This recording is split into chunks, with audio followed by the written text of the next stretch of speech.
Sure I don't slip. I don't like randomly just like yell out a swear word.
Welcome back, everybody. And, we are now in our third match of the day for the first week of Hearthstone. So, first we had, a couple matches. We had a 3-0 sweep in the first round, a 1-3 in the second. And now we are going to the third with KingMeelo and Paperninja. Paperninja is looking really good, with the 33 legend rank in NA actually, and KingMeelo looking at a Diamond 4 right now. Overall, just great standing from these guys.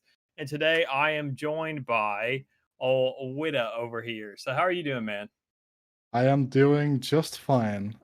I'm excited to get to watch some Glee Hearthstone. It's not a scene that I'm too familiar with, although I do have heard the murmurings about Paperninja. Pretty phenomenal player. Obviously, you're talking about him being top 33 on ladder right now. They're speaking a player that, if you are familiar with higher ends of North American Hearthstone, you probably would have heard about. KingMeelo, obviously.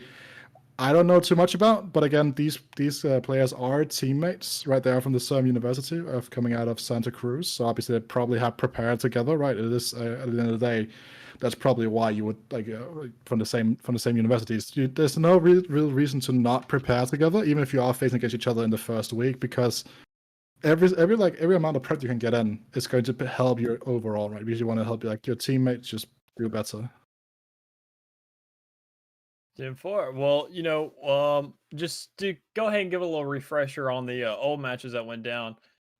First round today, we did have old Nay Crusade against Fluffy Boy. Nay took the dub on that one, going 3-0 with that. Then we had Bog Nasty from Bay State against Killer JV in North Alabama. Killer JV, he came in with a strong opener with Ramp Paladin, but then sadly got shut down, on 3-0 at that point after that first win. Sadly, not able to get those next two games with, Secret Mage, and then after that, running into just a kind of a tempo warrior. And then leading up to this now, we do have KingMeelo and Paperninja, as he mentioned, both from UC Santa Cruz. So, I feel like these guys we're gonna have a really good matchup with these two, being very familiar with each other. And it's just a battle on home turf, oddly enough. Yeah, absolutely. So just a little bit more background on Paperninja, because again, the player that we are the most familiar with, managed to qualify for the final Masters Tour of last year. Went a stellar 6-3. I'm pretty sure with the earnings that they got from that. So again, that's a pretty stellar performance in Yeah. the most stacked open field that you can have in competitive Hearthstone, right? Because it's players from all over the world. It also includes the Grandmasters coming in into that event. So again, a player that I'm looking at it again. I think we should talk about the lineups a little bit, right, while we Yeah. wait for the players to get into the game. So obviously the lineup from me, like KingMeelo's lineup for me, is a little bit out there in a sense, right? Because you have the Secret Mage, which is a deck that is very prevalent in the wild play, but in standard we haven't really seen it really do a whole lot this year so far. Has the stealth aggro rogue. Actually, no, it's the weapon rogue with the steel dancers in there. So that's a bit of a differential thing you can do in that deck, where you can go for just cut steel dancers, cut Krastenov, and just play pure out aggro. He's not just do that; he's playing the more mid-range version.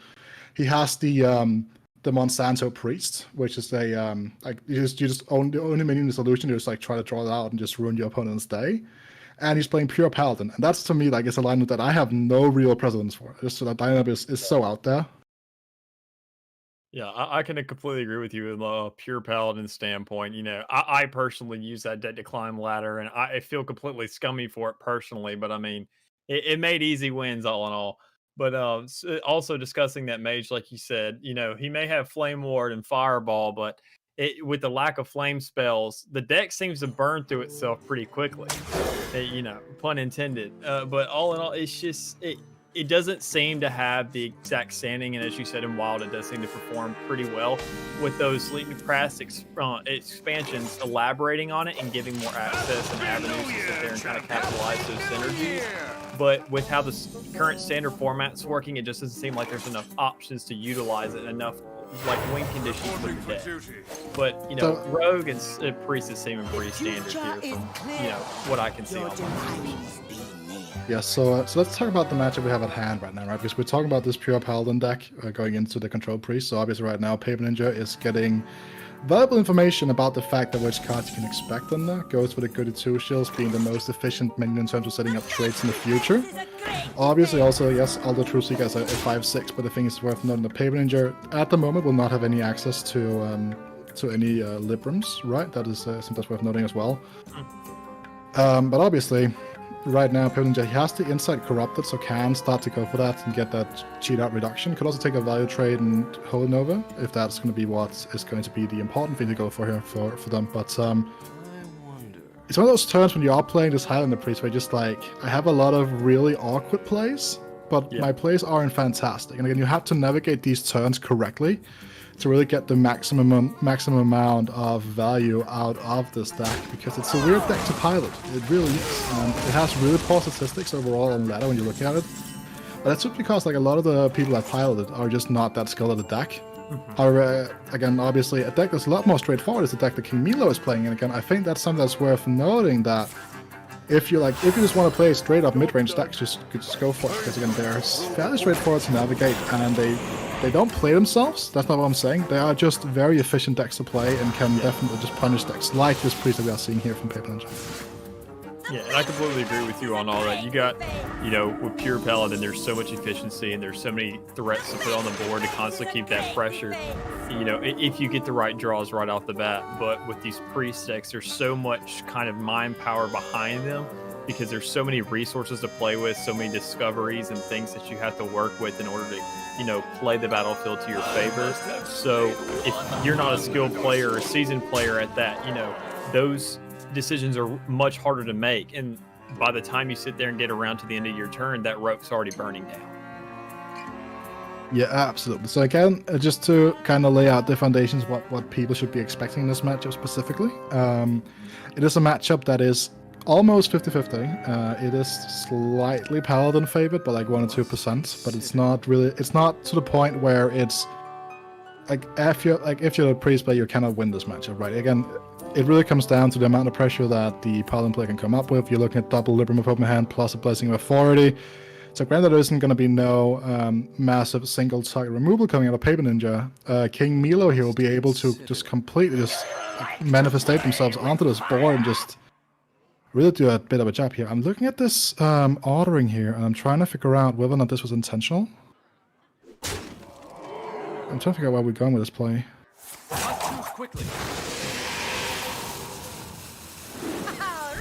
I guess what? Trying to reverse the Divine Shield thing.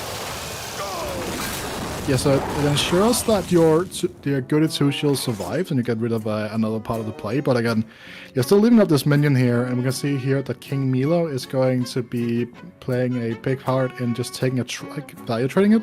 I could see myself here pushing the 4 damage to the face, because even with Apotheosis is going to come down, which would be the primary threat to like enter a singular big minion, or like actually like for Paperninja to capitalize onto this Goody 2 shields. Even then, it's not really going to do a whole lot. Like, I would bank the 4 to the face here. I wouldn't take the trade. Yeah, and I completely agree with you on that, because, eventually he's going to have to trade to that anyways, with Priest not having too many kind of targeting-based spells and things like that, neither does Paladin. This matchup does come down to minions for the most part, because all of Priest things are mostly kind of self-rejuvenating spells or, minion creation, things along the lines of that. And the longer you let those Priest minions live, the more risk that does grow from sitting there giving them life steal. So in terms of minion spells, that answer the Argent Bracket right now, it would be a Soul Mirror right now. But if you're seeing a Soul Mirror if you're KingMeelo, you're actually going to be kind of content with that, because again, this means that KingMeelo is going to be able to go a lot wide on the board, not really fear too much what's going to happen in the situation. He's going to be completely okay with this going on, most likely, and just chill out. So we're going to see here I think it's going to be like a creative buy chain. And worth noting that like Paperninja can still pull out the Murasant here as well if that's what they want to do, because again, Murasant here will play the Libram Pope.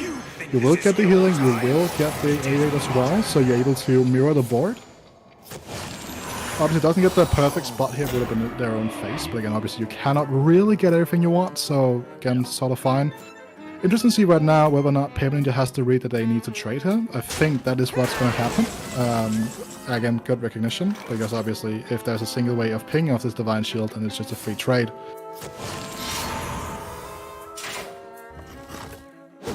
Good trade right there, taking that into the face when he knows he has another lead ready to sit there and go. Issue is, we do see that he does have a Dragon Queen out. Straw's on board and using that Libram. sitting there, you know, diminishing all those minions to a 1 health. That makes, you know, Dragon Queen that much more powerful. Rips the death though. Sorry for interrupting you, but that death rip is so big. The future is clear. Again, good ordering here. He's looking for any potential answers that could come out. I assume you're probably going to be going for Libram of Hope, just trying to regain some HP. Again, obviously, we're talking about this, right? This is like one of the reasons why this matchup is going to be going more towards the Paladin player, is that like at some point in time, Priest will just run out of answers. Yeah. And we're kind of reaching critical mass as of right now. He does seem to be just, you know, scouring through looking for things because he knows he has that backup with the Shadow Word. So he's just trying to develop as much as he can, sit there and get a presence on the board, give Paladin something to answer for once in the game. Yeah, but even then, right, the thing is that as of right now, Paperninja has no direct way of dealing with this 8-8 coming down. And it's going to be flanked up by either the hand of a down or the shot, but I like going for the shot bot because, again, the primary way for Paperninja to punish you for this play would be to top deck a Zephyrus or a Galakrond here, right? But again, this is a 50-50 flip. This is not guaranteed to hit the 8-8. If Galakrond would hit the highest attack minion on the opponent's side of the board, it would be an absolutely broken card. But that's not the case right now. And again, the real big issue here for Paperninja is the fact that if he goes for the Galakrond high roll play, it's a 50-50. Obviously, could go something like the Cabal Acolyte with Inner Fire to steal away the 2-2, then potentially force the 8 to hit into the taunt, and then try to like run it back in a different way. But it's nowhere near perfect right now for Paperninja. Yes, Galakrond, if it hits, is going to be absolutely amazing because it's full on bot clear. And I do like aiming here, like fishing for a better 1-cost spell to pair up with the Cabal Acolyte, due to the fact that the Inner Fire here will not really like do what you want it to do, right? But again, Embalming Ritual again would provide yet another wall of defense here for Paperninja in case you want to go on to that Cabal Acolyte with that. And that would take that shot bot as well, and to make sure that if he does get around to going that Galakrond, he by any chance wants to save that Libram or, you know, manipulate that any kind of way, Galakrond's guaranteed to hit that target event. Absolutely. So one thing that's worth noting, and one of the reasons why I prefer the Libram Paladin, which is the one that isn't the pure Paladin version of this, is the fact that when you're in a position like these, right, yes, it's all good and dandy, that Paperninja, sorry, for KingMeelo, he has multitudes of big minions here. But again, as long as Paperninja can find ways to deal with said big minions, KingMeelo really doesn't do anything compared to the Libram Paladin version, where you have those penslings that will pair up with the Libram Wisdoms, just like continuously flaying damage turn after turn after turn. And that is a draw and a half. Obviously, this Hand of the Naru will have free attack, so again, will still be dead on board as long as none of these minions go out. But the thing is that Wave Buffy right now, absolutely amazing draw. It's going to allow him to take off so much power off the board, allow him to get a few value traits here and there as well. And it's only costs him 1 mana, so it's just an absolutely perfect draw right now.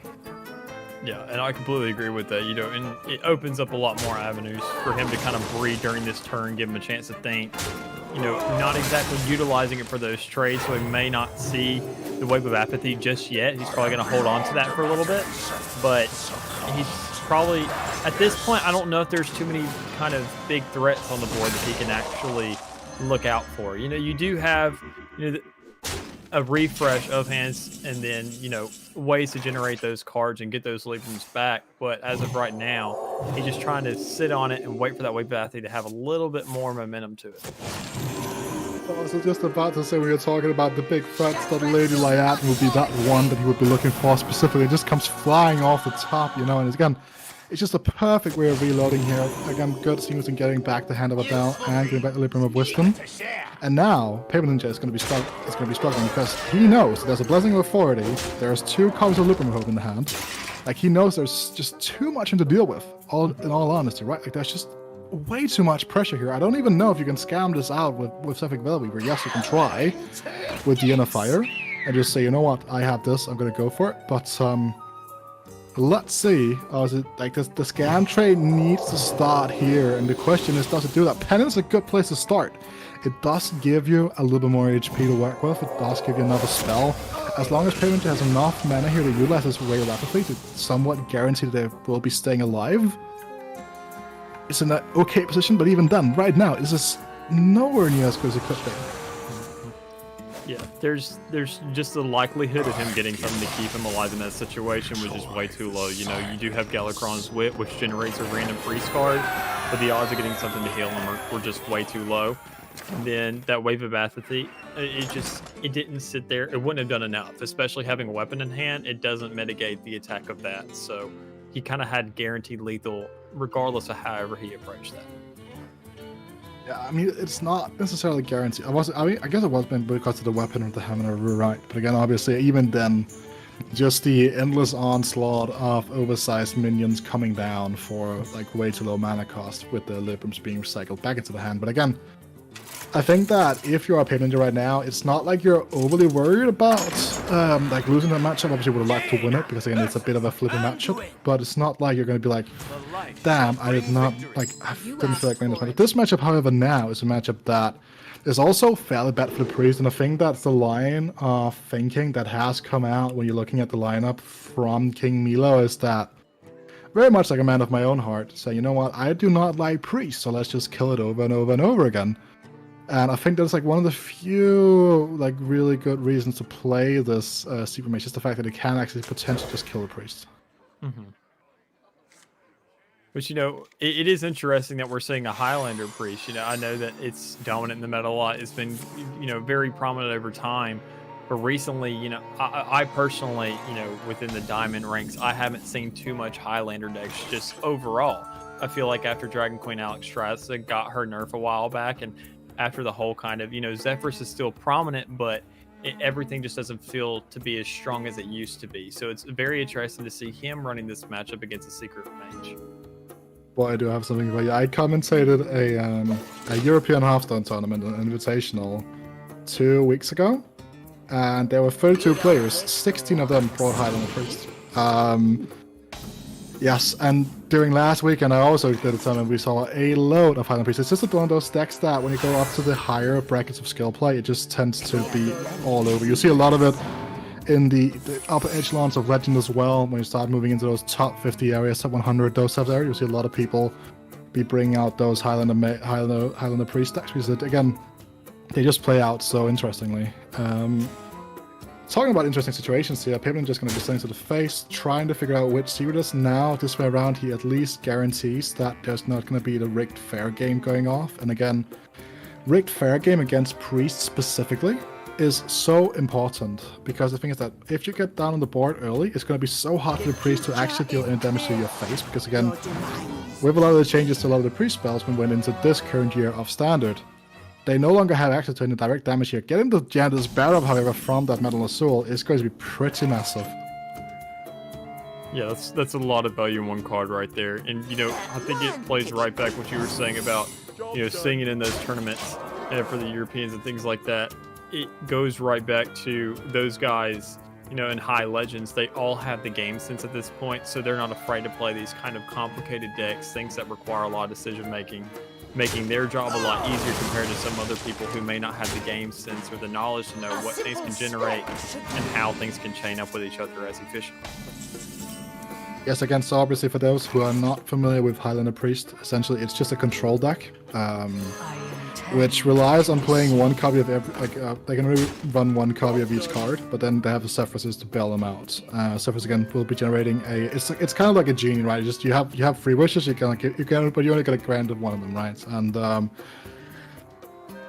feel like you kind of use that right now. Not that anything specifically would actually be kind of good for you here, but again, the Occult Conjurers is a card that I know for a lot of the people that I test with and stuff like that, has made them really want to play Secret Mage because it's just that strong, right? It's a 5 mana 4/4 that summons another copy of itself. It's actually it's a 4 mana card even, right? So it's just a 4 mana 8/8 over 2 bodies. That card in a vacuum is insane.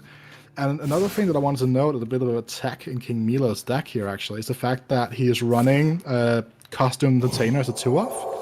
With the sole purpose of actually,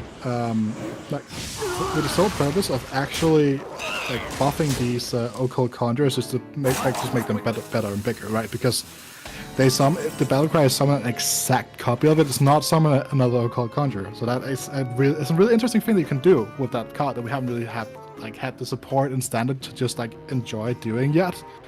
But it's a really cool angle to take. Let's make something real. I see Jane just come out. Now, neither one of these exactly have a keyword or something that could benefit him, like say a Reborn or a Taunt or something of the lines. But, you know, you do get solid stat lines. You know, it could be worse. He doesn't get a rush or anything along the lines of that. But overall, it is stats on the board. And Priest doesn't seem to have much of a kind of way clear to test one of those besides Penance as of right now. Unless he wants to sit there and trade to sit there and test those two out. Power and trinkets. He's going to be farming this out.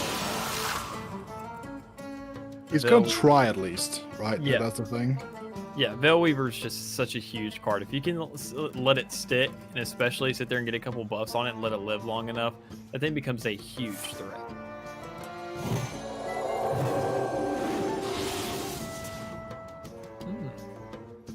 Just a note to anyone at home, you do not want a Master Spell right now. That is going to take away the Gender's effect. So you want to figure out which one is the Mirage before you actually want to Master Spell in a situation like this.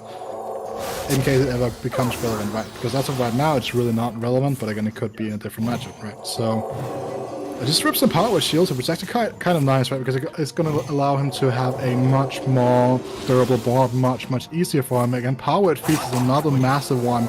It could even be possible for him to like stagger the renew onto a mini before like that. That's a big one to go. But again, we talked about how the actual like burst potential in this deck, right? Again, running double Cloud Prince, it's running double Fireball. That's its top end, so that's combined over the course of those 4 cards is going to be a significant chunk of 24 damage.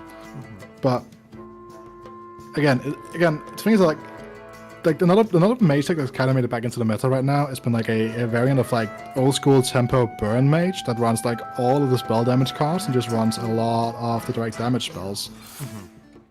And I kind of feel like it's kind of a deck that I would prefer to play over this, right? Because the thing is that imagine if Paperninja just like rips the Soul Mirror right now. Like, what does KingMeelo even do? Yeah, he doesn't have too many answers, you know. Even just generally speaking in the deck. Of course, I can't say that, you know, Secret Mage has too much. They have a lot of direct damage, but there's too many conditions to be met in your hand in order to sit there and get all that right off the bat, especially facing up against a Priest, to where if you sit there and do those chunks over multiple turns, he can just mitigate that and heal it back up. And it causes to be, like, just really troublesome for the Secret Mage, especially when, as I said earlier, you just burn through a lot of your cards very quickly, you know, with a lot of things being cheap. You know, those big cards being very tempting to play and needing that board establishment. There's just too much going into the decision making of that to sit there and try and actually figure out when to use what resources. Yes, now we're going to be seeing Paperninja kind of giving over and accepting the fact that he is going to be having to accept the fact that KingMeelo will be able to activate that Rigged Fair game, right? And again, he's been playing around it very consciously for pretty much the entire game so far, but the board that he was staring down was just too strong for him to even consider giving it up. Interesting thing right now is that this hand doesn't include any secrets, but has like, but the entire hand synergizes with that, right? So that's a kind of an interesting thought right now, but Fireball coming out turn, again, just cleaning up the board. And I think that KingMeelo will get very surprised about this ping actually being the one that triggers, and I think he's going to be quite content with that as well. Yeah, and you know, he got extremely lucky, or I'm not going to say lucky, but you know, it is a 50-50, so it really just comes down to intuition, being like, you know, which one of these minions is my opponent going to get more value of? That's probably the one they're going to sit there and try and keep alive, because from a stat standpoint, you know, you want those numbers. And usually you're not going to try and sit there and be way too smarter than your opponent to sit there and say, you know what, I may just sit there and make the larger one a decoy. It doesn't work out most of the time. But we are going to see Dragon Queen Alex Straza come out, which is going to be huge with the Ysera drop inside of it. Ysera Unleashed is a pretty big one. Again, actually a bit of an interesting decision point coming out from KingMeelo here. deciding to hold back the Seakeeper last turn when it actually would have traded quite nicely on the board. And it's kind of a weird thing as well because of the fact that like there was no real reason to hold it back. The turn of the Vile Fiend was this turn coming up right here. It wasn't a turn that we just left. So it's not like he just left it up to be eaten alive by that Vile Fiend, right? And again, obviously, yes, there were no secrets in hand to really synergize with it, but again, I think that when you're playing an aggro deck, which at the end of the day is what Secret Mage is, you really, really, really need to like utilize all your mana to the best of your ability. And again, he didn't really do that in that situation. And again, look at how much respect Kevin is playing for, because he knows that his board is not going to get cleared out unless there is like a very fringe combination of cards here. And again, Cloud Prince is drawn out, but it's no longer used as this way of closing out the game. Yes, it will get rid of that Dragon Queen like Strazza, but it's not furthering KingMeelo's game plan right now. And again, this just for the record, this matchup is nowhere near Priest's favorite on paper. Like, this is a massive major matchup, and the fact that Paperninja on turn 9 can sit like this, be so comfy, and not even like bat an eye is absolutely detrimental and horrifying for KingMeelo. Yeah, especially with the Onyx Mage Strike coming down, that's huge for him. That gives him a lot more resources in hand. And you know, I feel like Meelo at this point is getting pretty desperate just to sit there and clear as much as he can off the board. He knows that he knows that Priest doesn't have too many direct spells to target the face or any kind of direct damage.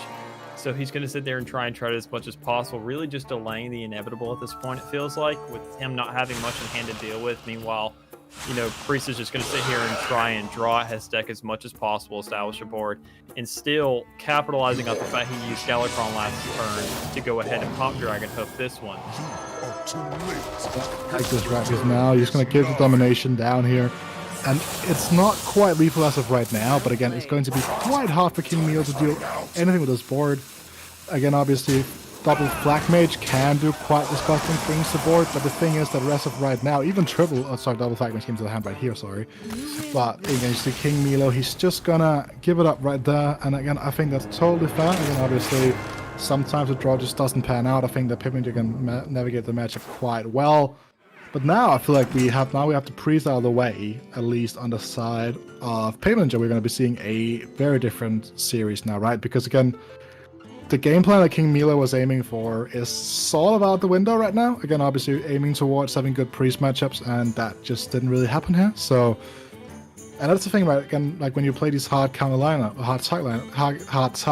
in Conquest, that you will fall back sometimes and just have to find a separate strategy to win the series, because you just didn't hit the way you needed to hit.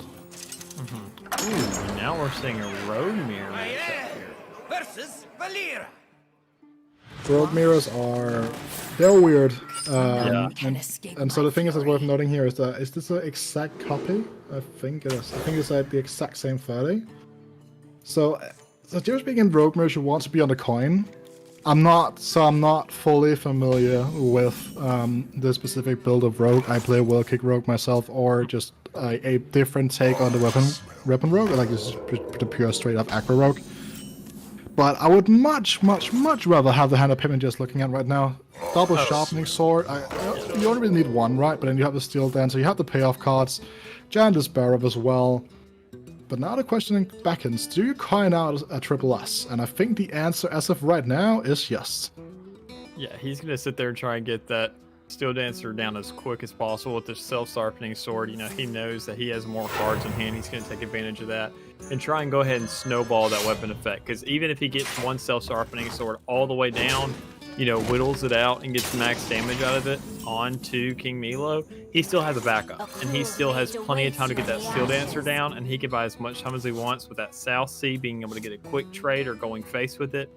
And once he gets around to that point where he can play Janda's, that's a completely viable option for him, because he's sitting pretty comfy right now with the placement. Well, no, this draw here was actually pretty huge, because again, it allows Pippin to maintain board. And this matchup is all about the board. Like, as weird as it might sound, is very much like, so back when Kingsbane Rogue was a thing, a lot of people thought it was all about the weapon.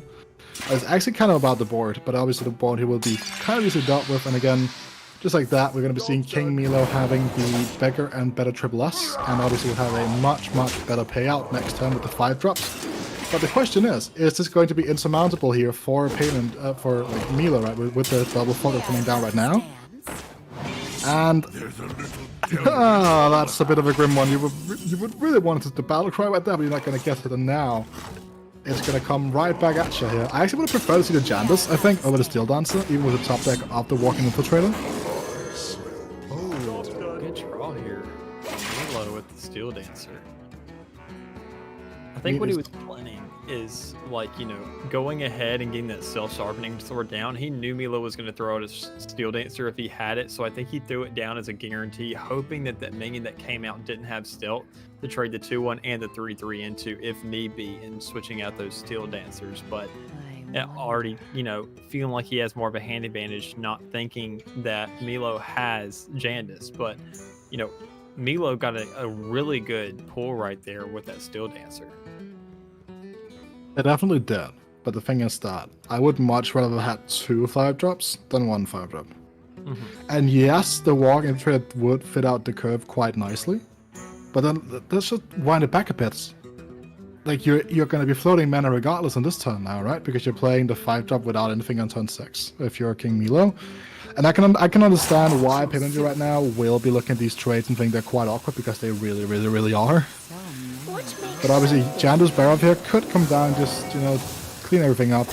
Seeker's Pet and Fleet of Pearl Tusk are incredible minions right now. And yes, obviously, it is going to be like a potential like massive swing here for KingMeelo. But again, it's worth noting that with the self-sharpening sword in hand, with the Nudge Boost Poison, as long as a single minion sticks around the board, that is just guaranteed lethal on the following turn. It's huge for him, especially, you know, with the Nitro Boost, as you said, the Nitro Boost Poison. Even if he sits there and, you know, if Meelo pops down Jandis as well and possibly gets a Teacher's Pet, he can do the same exact thing, you know, popping a Sap and just opening that up for him. But Meelo doesn't seem to be opting for any kind of, you know, trades here so far. He does have an Eviscerate, but that's only going to clear one of those things. Yeah, a bit of a mishap potentially, at least in my book. Not trading with the Trial Runner, even after its first trigger, it's already done its job. Yes, this is an incredibly greedy line, and again, obviously, yes, it would have been quite hard for Meelo to completely fully trade out the board. And I can kind of respect this line. Obviously, we're going to be seeing lethal, especially with the Safety deck on the top. It's just a mega lethal right now. Self-sharpening shot's going to come down, Nitro Boost Poison coming out, Safety deck into the face. I don't even want to count. All I know is that it's lethal. Isn't even going to use that. Always just use the top deck lethal, you know? You just always do that. The thing is that it's something called a Ronnie rule. Okay, Ronnie is a Danish Hearthstone player that used to play a lot of Pirate Warrior. Just always use the top deck lethal, because again, it's a mental game at the end of the day. A lot of times, if you can like do the mental thing and like tilt your opponent a little bit, you might gain a few percentages, right? And that's a very important thing to note. And that could be everything. But again, Paperninja going up 2-1, very dominant fashion so far. Obviously now he's left with the Libram Paladin, which is different from the PR Paladin we saw before, but it should be definitely be an interesting one to follow, at least in my book. And let's see. Jaina versus Uther. So he does have to get that Secret Mage over with. Now, how do you feel like it's going to sit there and match up against this Paladin? Because Paladin has heals, you know, he has more board control, and he has a lot more big minions than, you know, say Priest usually would, unless you're running that Highlander version of it. I mean, stats don't really tend to lie, and the stats aren't great for the Paladin play. Again, especially things worth noting here. Eldor Attendant on turn 1 in this deck is absolutely incredible. Obviously, there's not going to be the follow-up that you long for a lot of the time. Like you're looking at the greats, like you're looking at the great into Living Wisdom, for example. Right? That's not going to be a thing as of right here, right now. But again, you're paying to know that you're still very, very comfortable about this. Again, a 1-3 on turn 1, it just trades so cleanly. Obviously, like Arcane Flag Mage coming down just as a 3-2 is obviously quite solid. I don't really know how the way that Paperninja has built this deck specifically helps or changes the matchup going into the mage. But again, with the healing package of the Lightforge Blessing being added in, I think that actually might help you out. And again, obviously, I really like this heads-up play here. You do not want to give any secret trigger over here going to turn 3 of the mage. Again, right? Because that would be one of the ways that Paperninja could have been blown out of the game here. Would have been the fact that the current Soul Mage would have come down here with the secret Arcane Flak Mage would have triggered, the Secret Keeper would have triggered, and everything would just have gone completely to the wayside. And now, Paperninja is in a much better position to answer this. Especially, do you think that Netherwind Portal was actually the right move? Because, it almost seemed like a gamble at that point. You have Red Fair Game inside of your hand. Like, it seems like, are you sure? Are they going to sit there and trade that? Or is it more of a, I'm so confident that they're going to go face, I might as well just go ahead and run the Netherwind? So the thing, at least that I see it right, is the fact that you're looking at the potential outline trades that would present themselves. And there is not really any trades, right? Because you know that if there would have been a Libra of Wisdom, would have come down in the previous turn, would have saved some spells, stuff like that. You would have seen it, and you didn't see it. So obviously you know for a fact that it's not there. And now it's the hour of truth, as the counterspell actually is going to trigger and prevent the spell burst from going off here. And that means that this Cloud Prince is going to come down for full-on bot control, even if it's just a 4/4 here. Get rid of the High Abyss Allura, ensuring there's going to be no filling of the deck is going to be absolutely critical. And now this could be a position where you would find Meelo being able and being comfortable in playing out that rigged fair game. Reporting for duty. Yeah, because at this point, he can sit there. If he really wants to trigger it this turn, he can just basically, unless, he has a Lightforge Hammer in hand, which Meelo wouldn't be sure of, he's going to sit there and run rigged fair game. But instead, trading this out, not running it just yet, rather reestablishing himself on board. Moonfang is so good here. There's no way you don't get the Plate Breaker to get triggered here. There's no way. So Moonfang is just amazing. Like, when you generate off of things, it's really, really, really good. And obviously you can do some really disgusting things with the Increase, where you just keep on copying it. It's just amazing. But this turn for Paperninja is kind of scuffed in a sense, right? Like, you're looking at a turn that is not going to be great. Is this ever just Penflinger your... He's actually going to guess this correctly. Again, this is pretty straightforward if you know what you're thinking about and what's in your opponent's head. But having to give it a Penflinger right now is anything but amazing here. But talking about amazing top decks, Arcane Flak Mage going to come down, clean up the board, allow this 8 damage to be pushed face by KingMeelo. And again, Paperninja now, he's on the back foot. He has nothing correct to do, but he can play the Devout Pupil. But again, it's not really going to do enough as of right now. And this game, slowly but surely, is looking like we're going to be going to game 5. It's just one of those things, and our rigged fair game comes, and it's just a misery compiler of all sorts coming out here. Yeah, everything's definitely going right for Meelo this time around, and I think he's very happy, A, to sit there and feel comfortable in this matchup, but B, also to get this matchup out of the way going forward. Because I think he struggled with this Secret Mage the first time around, and going back around to the second time, thankfully facing a favorable matchup, he wants to sit there and definitely kind of settle himself down and give him some breathing room and not go ahead and get shut out in this game. But the funny thing is that this match is actually favored for Paladin, but I don't really know where this went wrong, and I think it's also worth noting that there aren't enough people that are playing out the Secret Mage on the ladder to get a general feel about how the matchup's supposed to go, or how it's supposed to be played out, or whether or not the stats are correct, because your sample size you have is very, very small, all things considered, right? Because you can't determine a matchup over a couple of hundred games. You need way more than a couple of hundred games to figure out how a matchup is supposed to be played out. And again, maybe this matchup actually is just Mage favorite at the end of the day, but it's hard to say, right? Because a lot of core components were lacking, but now we are going to be going into Rogue versus Paladin, a bit more of a matchup that has been traversed, has been looked at in the past, and we kind of know what to expect from as well, I would say, at least in my own opinion. It's a matchup that you definitely have probably encountered on ladder if you played either of these decks, and I will at least, and then all the stats have it as a pure 50-50, I think. Actually, it's rogue fair, but it's close. Like it's one of those matchups that lie in, but it's like a fault. Like when. So the funny thing about matchup statistics in Hearthstone is that if a matchup is like under 55%, so like it's like 49 or 47%, stuff like that, it's essentially a 50-50 at the end of the day. And this is one of those matchups. Yeah, and looking at the opening hand, it feels like, you know, Meelo has a lot more wiggle room. You know, if he sits there and runs out of options by any means, he already has that cutting class to go ahead and open up his hand a little bit more. But if worst comes to worst, he does have that secret passage to kind of have a little out and discover a little more answers to if Paperninja throws anything down that's way too threatening for him to deal with. It's also worth noting that due to the way that Paperninja has teched out his Paladin list, there's not a Acidic Swampers in there, which at a specific point in time was a pretty normal tech card, but now this opener here is pretty disgusting.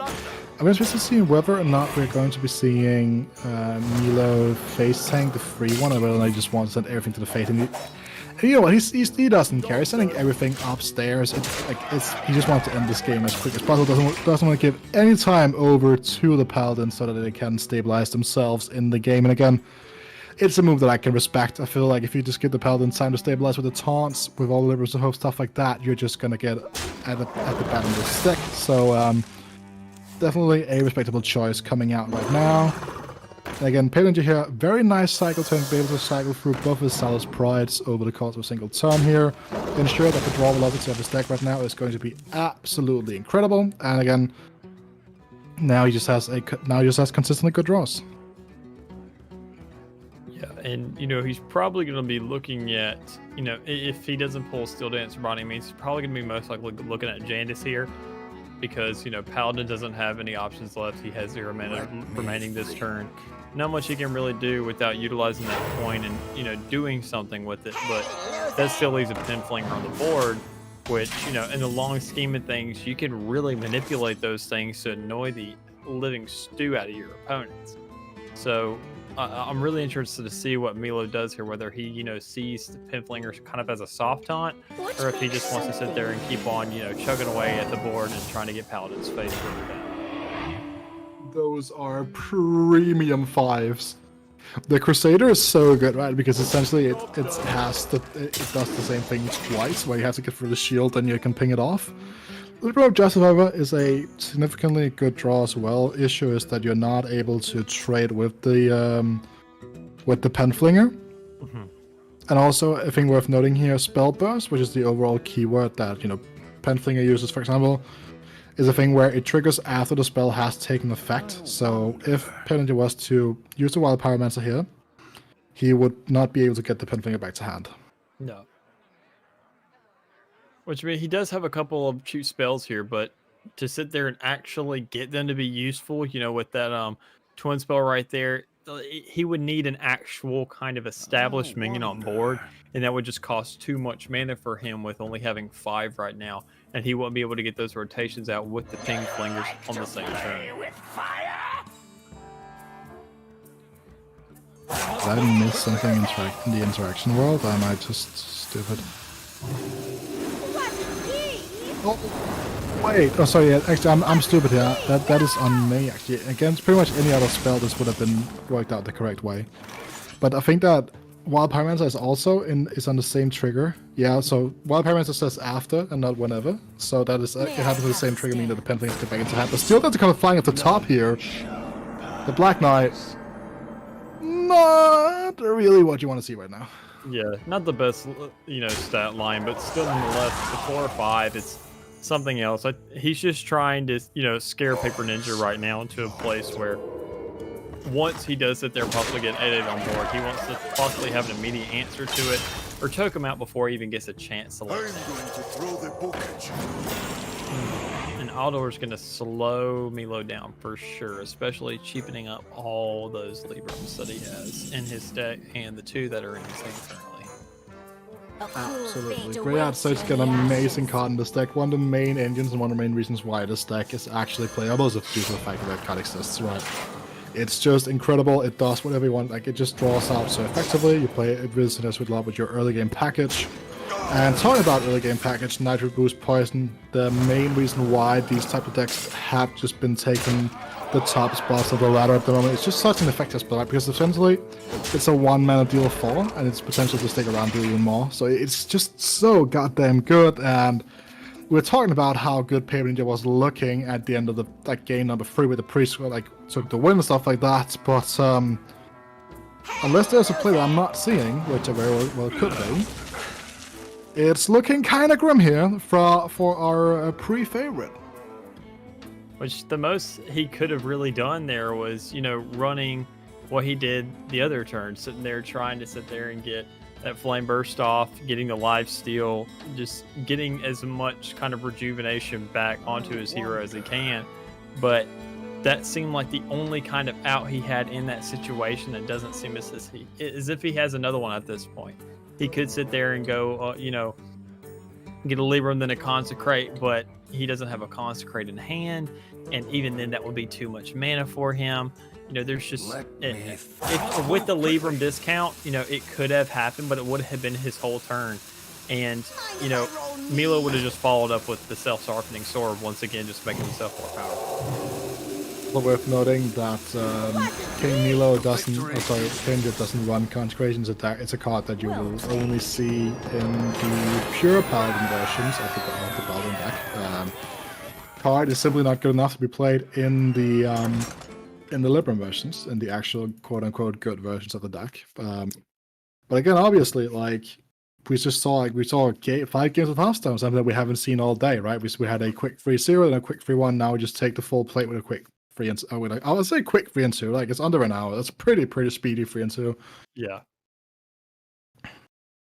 Well, I mean, all in all, it was really nice to sit there and see, it go to 5 games. Finally, we've sat there, and as you said, it's been mostly 3-0s, 3-1s, things of the likes. But I think, a big factor within this is these guys coming from the same school, obviously probably playing on the same team at some point in time, knowing how each other works. And I think that really played into that matchup to where these guys can just predict each other as best as possible. And that really just came into a lot of decision-making factors when deciding and making those kind of denominations in their decision-making on what to play, when to play it, and how to predict what they might have in hand and how to react to it.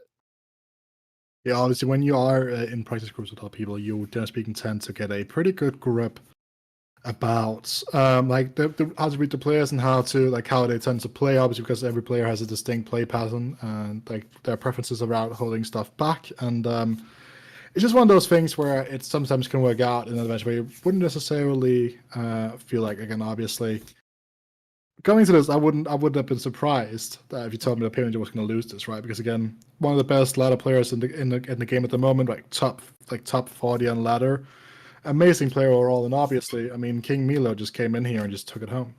Yeah. So congratulations, KingMeelo taking it home today.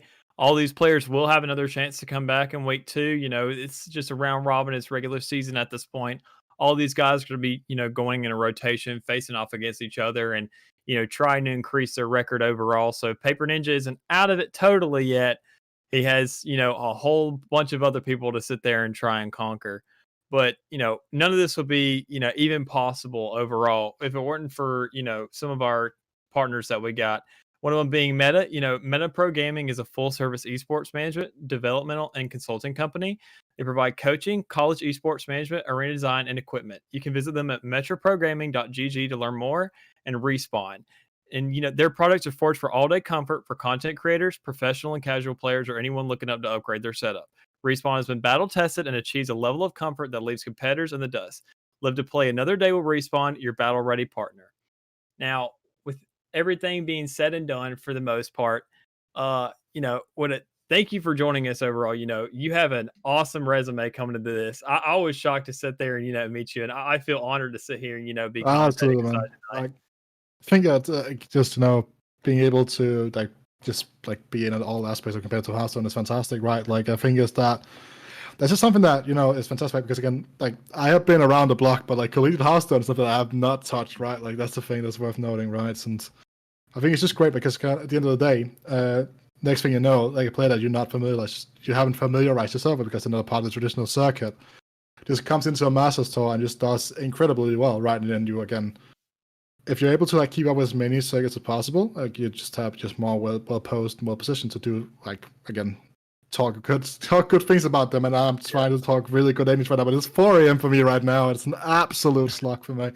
But it's been it's been a pleasure. It's been a pleasure. Absolutely. Hey, it's been a pleasure casting with you, Matt. But with that, do you have anything, any kind of humble abodes for the chat or for these players? Any advice, from kind of the overhead site that you have looking down on more higher league players and things at a higher degree and level of play?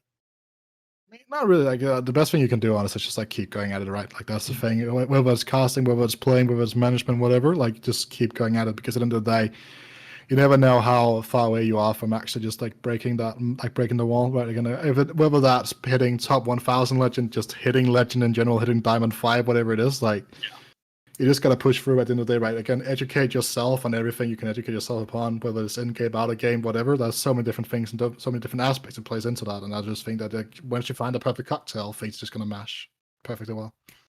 Mm-hmm. Well, couldn't have said it better myself. So, congratulations to all today's winners. Good luck going forward to everybody's competitors today. And, we will see you guys and gals next week with week 2 of Collegiate Hearthstones with NECC Esports.